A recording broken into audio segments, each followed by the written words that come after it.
Welcome, my name is John Clese and you are watching The Unexpected Guest, and I'm coming to you high above the shores of Lake Michigan from my apartment on Lakeshore Drive in the great city of Chicago. And today we are going to make a protein shake for those of you that are watching your weight, watching your calories. It's something that I've always started with. I lost 50 pounds a couple of years ago. I put some back on. I'm working on taking it back off, and I wanted to share with you some of my secrets to sort of help you get that weight off. But I did want to show you these gorgeous, absolutely beautiful sticky buns, and I know that a lot of us would much rather eat these.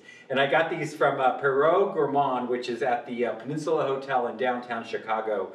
And aren't these babies gorgeous? But you know, one of these, depending on what they're made with, has actually between 275 and 350 calories. So that is a lot. So we are not going to be eating these today. Maybe my cameraman, John, can, because he's a young guy and he can do this, but I cannot. So we're going to do a protein shake. But so let's get started. So of course, what I do with mine, of course it's the morning, so I'm a little bit discombobulated. I drink my second cup of coffee in my protein shake. So this is really cool. This is just one of those little drippy guys. This is left over from this morning. So I'm going to pour about a cup of coffee into the blender. This is chilled down a little bit, and actually I've got a little bit of a marker on this. I'm going to do about a cup. You can do a little bit less. You know, if you do more, it's going to be more liquidy, or you can add more frozen ice to it. So, all right, so that's done. Got my coffee, and then the protein powder. And this is really important. I'm going to grab a little cheat sheet over here because there's a number of protein on the market. This one is I get at the Vitamin Shop. And the reason that I like this one is it's 120 calories for 24 grams of protein.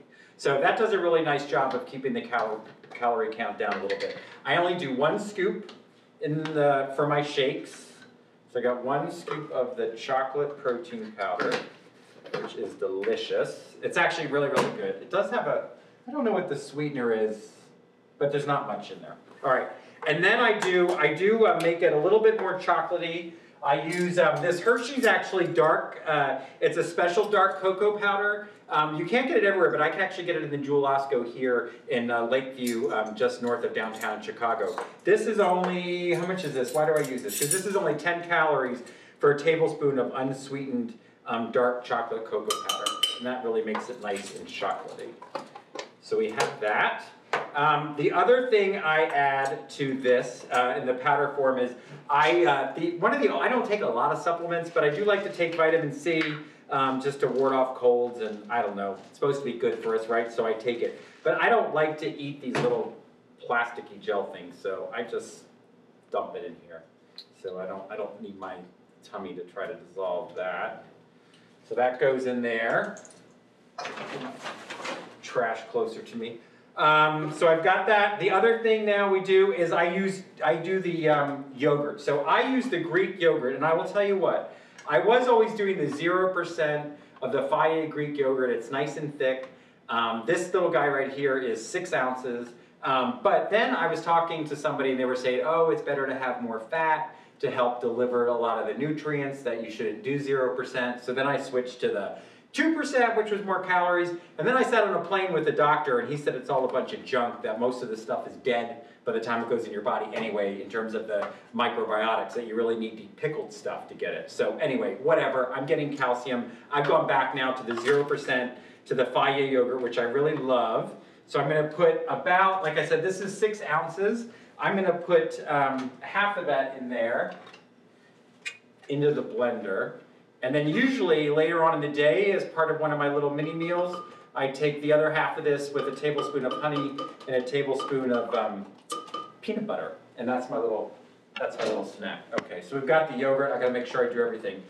Bananas. I'm gonna grab from under here, I put in a half banana. Now I freeze these. So I just use a little bit of a half right here. Those are bananas that, obviously if I freeze them, they're frozen. But I wanted to show you real quick what to do. I get bananas, these are a little bit ripe, these are a little bit unripe for me. I like them when they get a little bit darker, just because they get a little bit sweeter. And these were organic, these were expensive. But anyway, what I do is I take the bananas, I cut off the ends, and I fling it around the, you know what, I need my smaller knife. Where's all my knives? Somebody's been stealing from me. I live alone, so it's probably pretty hard for somebody to be stealing from me. All right. And I just peel this off. These are skinny little bananas. And then I chop it in half. And voila, I stick it in a bag, roll it up, and obviously I do a big bunch, and then I put that in the freezer. And that's nice because it helps make your shake nice and creamy the more frozen all of your ingredients are. Okay, so the other ingredients we have are blueberries and ice cubes. These are some fresh blueberries. You can use these if you want to. You know, when they're in season and they're cheap, that's fine. Just pour them into a container and freeze them. But I buy frozen blueberries. They're just a little bit easier and a little bit cheaper. And I'm going to put 1/4 cup of blueberries into this shake because blueberries are supposed to be good for us. And lots of times, like I've got frozen strawberries, or if I buy too many nectarines or peaches, I cut those up, I put those in the freezer, and I throw those in the shake too. And I use less ice cubes. It's a little more calories, but I get more of my I get a little more of my fruit setting in. I'm so glad I realized I have this shelf under the table. All right, so I have my protein, I got my yogurt, my banana, my blueberries, my dark powder. Oh, honey. I put in a tablespoon of raw honey. Now, I've been doing raw honey for probably more than 10 years now, basically because I had read this article about allergies, right? So that as the bees are going around and pollinating everything and they drop off the little pollens of the raw honey, it helps with your allergies.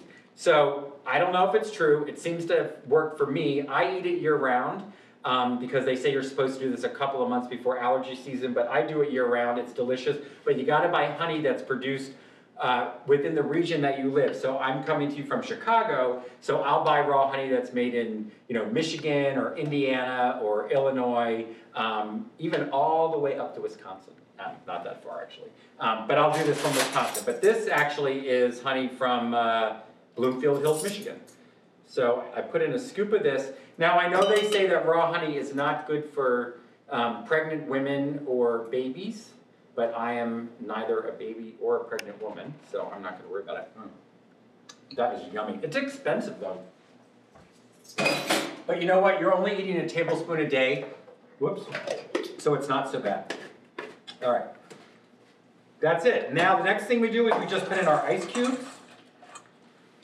Big bunch of ice cubes, and if you put in too many, you can put in more coffee. If you got too little, you can always add it. All right, now I'm going to blend this up. Now I always I know you know how to use the blender. You don't need me to tell you, but I'm going to tell you anyway. So I do the little bit of the ice crush in the snow first. Of course, I got to turn it on. Pulses it. And then it just chops up all the frozen stuff first. And does it ruin your blade? Because you can really go through a bunch of these blenders if you do a protein shake every day like I do. So, you know, be careful. Buy a good one.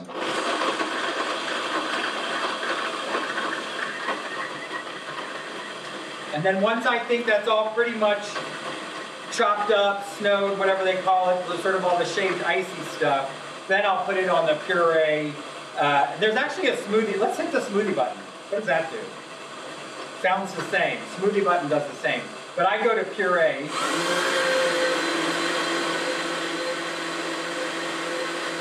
And obviously we're just going to puree that till it's smooth. Whoops. I'm going to get a glass.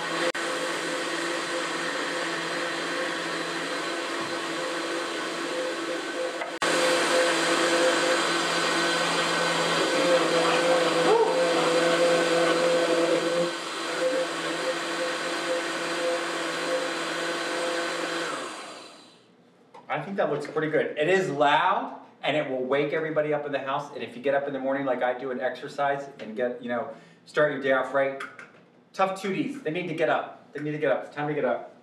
So, and they'll love it. Kids love this shake.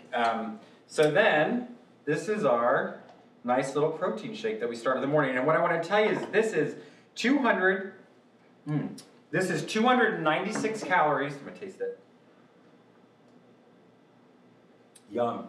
And as you can see, I have about There's almost another 2.5 cups left, so I'll fill this up almost twice in the morning. For some people, my sister, it's actually too much shake for her, and she's a woman, so she can eat less protein. I think she does about 0.5 gram per her pound, 0.5 gram of protein for what she weighs. I do 1 gram of protein for what I weigh. So again, this will fill up 2 glasses, but this whole drink right here is 296 calories and 34 grams of protein. So that's a really great way to start your day.